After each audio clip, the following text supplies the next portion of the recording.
To je Bestov VIP intervju. Dobar dan v tvojem Best popodnevu, 3 minute čez tretjo. Nisva več sama, z nama en in edini nasmejani Boban Rajović. Dobar dan.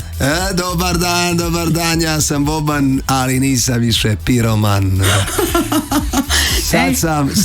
Sad sam lav, postao sam lav, iz prostog razloga što su žene tražile lava su i dobile i tako moja pjesma kaže, tražila si lava si i dobila, tako da danas sa vama Boban Rajović zvani Lav.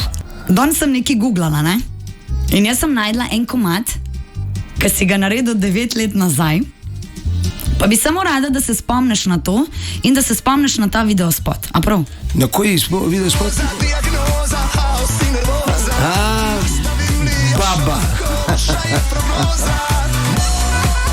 Baba. Ok, jaz mislim, da se moramo pogovoriti o videospot. Šta mi bude, tako mi treba, kad volim te, volim do neba. Top, Baba tako je bila. Ej, ta videospot, zdaj za vse, kar ne veste, Boban se vozi v avtu z babico. Tako je. In v usta daš čisto vse, kar najdeš. Kokice, čebulo, koren, solato. Pa to sam ja osmislio, sam sam osmislio spot, sve je u jednom kadru, zakačio onu GoPro kameru i htio sam da bude drugačije, onda sam napravio na svojim društvenim mrežama da se prijave najljepše babe u regionu i baka se prijavila, baka Marija, koja je sa zadovoljstvom, Đorđević Nataša se zove, sa zadovoljstvom je prihvatila, odlično glumila, jedan veliki pozdrav za najljepšu i najbolju baku u regionu. Prvi del albuma Otpisanje zunaj. To je naslov albuma, a tako se zove i pjesma. Pjesma koja se zove Otpisan, ja sam malo bio skeptičan i nisam bio siguran da li da pjevam tu pjesmu iz razloga što već imam takve pjesme kao Spartanac i tako dalje, to je ta neka tema, ja sam najjači, ja ne dam na sebe i tako dalje, i rekao sam mom kompozitoru, prijatelju Milošu Ruganoviću da nema potrebe više za tim pjesmama, ali me on ubijedio. Napravili smo pjesmu i sada se ne kajem jer vidim da jako dobro prolazi. Sam vesela da su te, ker komadi so vrhunski. Ja mislim da su vrhunski sve 4 komada. Ali eto, meni se sve 4 pjesme, jako smo se potrudili da budemo profesionalni, da izbacimo nešto što je kvalitetno. Svi koji su čuli pjesme su onako baš prokomentarisali da je to jedan zreo album, jako dobar album, to jest ove 4 pjesme. Jedva čekam da ih pustite ovdje na radio stanice. Snimali smo 4 spota u 4 različite države. Jedna u Makedoniji, jedna u Hrvatskoj, jedna u Crnoj Gori, pa u Srbiji. Tako da bilo je baš onako radno, ali mislim da, opet kažem, uradili smo dobar posao.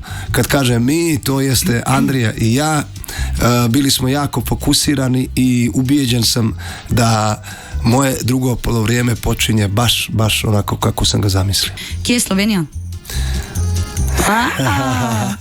Ker imaš ful enih možnosti, ne? Ja sam prošli put obećao da ću nešto na slovenskom da otpjevam i ja nešto kad kažem to će 100% tako da bude. Tako da evo sad opet kažem, znači 100% Boban Rajović da izbaci jednu pjesmu bukvalno na slovenskom. Da li će obraditi neku staru pjesmu na slovenskom ili ću raditi skroz novu pjesmu, to definitivno obećavam, i sad kad sam to rekao ovako javno, to mora da se desi. Ja sam tebe pitao da li ti imaš svoga lava. Ja imam svoga lava. Ima svoga lava. Da? Evo ja ću da ti dam još jednog lava. Oh my god! Da. Lavčka sem dobila. Zdaj me pa zanima, a ti res misliš, da smo ženske take, da hočemo leve, dobimo leve, pa jih pa malo spreminjamo v mucke? Ja ću sad ispričati jednu priču da ispričam. Ne znam, dobro, ti ćeš prevesti i na slovenskom, nije teško da se prevede. Okay. Upam. Kad smo već kod toga, kako žene stalno hoće da svojeg muža pretvore iz lava u mačku. Okay. I to čitav život pokušavaju. Dobro. Sad zavisi kakav je muškarac, neko ne dozvoli, neko dozvoli i tako dalje. Okay. Bili su 2 brata, oženili su 2 sestre. Okay. I jedan brat je otišao kući, drugi brat je otišao kući. Međutim, jedan brat kad je došao kući, naišla je mačka i brat i taj je uhvatio tu mačku i zavrnuo je vrat i bacio je kroz prozor. Ne.